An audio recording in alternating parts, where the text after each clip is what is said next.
केजरीवाल के एक और सहयोगी मनीष सिसोदिया भी शराब घोटाले में जेल में बंद हैं।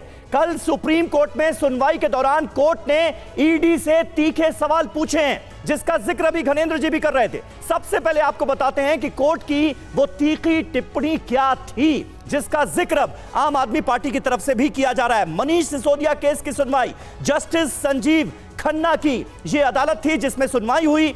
सरकारी गवाह के बयान पर कैसे भरोसा करें, ये जज साहब ने सवाल पूछा। क्या एजेंसी ने सरकारी गवाह और सिसोदिया की घूस पर चर्चा देखी, कोई चैट देखी क्या, यह सवाल पूछा गया है। क्या यह बयान कानून में स्वीकार्य है, एक्सेप्टेबल है, क्या यह कहीं सुनी बात तो नहीं है, यह जज साहब ने पूछा। यह एक अनुमान है, लेकिन सब सबूतों पर आधारित होना चाहिए। ध्यान दीजिए, यह चौथे नंबर की जो टिप्पणी है बहुत अहम है, वरना इस जिरह में यह केस 2 मिनट में ही गिर जाएगा।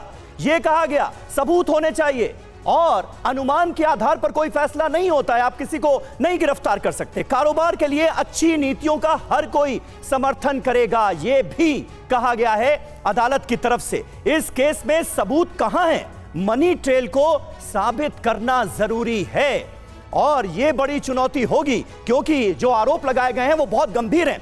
8वां सीबीआई चार्जशीट में 100 करोड़ की बात कही गई और ईडी ने इसे 33 करोड़ बताया। 100 करोड़ या 33 करोड़, सच क्या है? आपका केस आरोपी दिनेश अरोड़ा के बयानों के इर्द गिर्द घूमता है और मनीष सिसोदिया के बारे में यह टिप्पणी की गई है, लेकिन केस एक है। शराब घोटाले से ही दोनों केसेस का ताल्लुक है। इसलिए जल्दी से मैं पीयूष पांडे का रुख करता हूं, जो कि सुप्रीम कोर्ट की सुनवाई पर नजर बनाए हुए थे। ऐसे में पीयूष, सुप्रीम कोर्ट की यह टिप्पणी बहुत अहम हो जाती है। भले ही मनीष सिसोदिया के केस में सुनवाई हो रही हो, लेकिन यहां पर भी दिनेश अरोड़ा का जिक्र हो रहा है। वो दिनेश अरोड़ा जिससे ईडी ने यह आरोप लगाया है, जिस पर कि उसके थ्रू घूस पहुंची संजय सिंह के पास भी।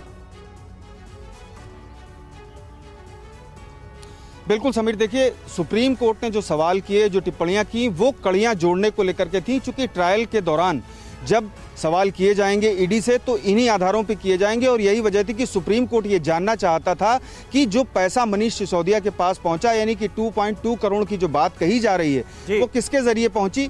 तो विजय नायर का नाम सामने आया, दिनेश अरोड़ा का नाम सामने आया। ये वो कड़ियां हैं जो पर्दे के पीछे थी और इन्हें ईडी ने सीधे तौर पर इम्प्लीकेट ना करते हुए इन्हें आरोपी भी बनाया है और इस मामले में जो मुख्य लोग हैं जिनकी वजह से रजामंदी दी गई पूरी पॉलिसी को, उन्हें भी आरोपी बनाया है। तो ऐसी स्थिति में सुप्रीम कोर्ट की ओर से ये सवाल इस आधार पर किए जा रहे थे कि जब आप ट्रायल के सामने, ट्रायल कोर्ट में जब आप जिरह करेंगे तो आप कैसे साबित करेंगे कि ये कड़ियां सारी जुड़ रही हैं, क्योंकि सारी बातें जो है वो एक बयान पर आधारित हैं और बयान के साथ सबूतों की ज़रूरत होती है। तो जो सुप्रीम कोर्ट की टिप्पणियां थी वो कड़ियां जोड़ने को लेकर के थी। और रहा सवाल सीबीआई की ओर से 100 करोड़ और ईडी की चार्जशीट में जो है 33 करोड़, तो ये पार्ट वाइज डिवाइड किया गया है। सीबीआई ने ये बताया है कि 100 करोड़ रुपए का कुल मामला है, जबकि ईडी ने बताया है कि किसके खिलाफ कितना मामला है। यानी कि जो संजय सिंह का मामला है वो अलग है, मनीष सिसोदिया को जो पैसा मिला वो अलग है, सारी कड़ियां अलग अलग हैं, इन्हें जोड़ करके ईडी को, लेकिन ये चुनौती है, जैसा कि कोर्ट ने भी टिप्पणी की, ये चुनौती है ईडी के सामने कि पूरे पुख्ता सबूतों के साथ वो आए अपने केस में जो आर्गुमेंट कर रहे हैं उसको सब्सटैंशिएट करने के लिए, उसको प्रमाणित करने के लिए।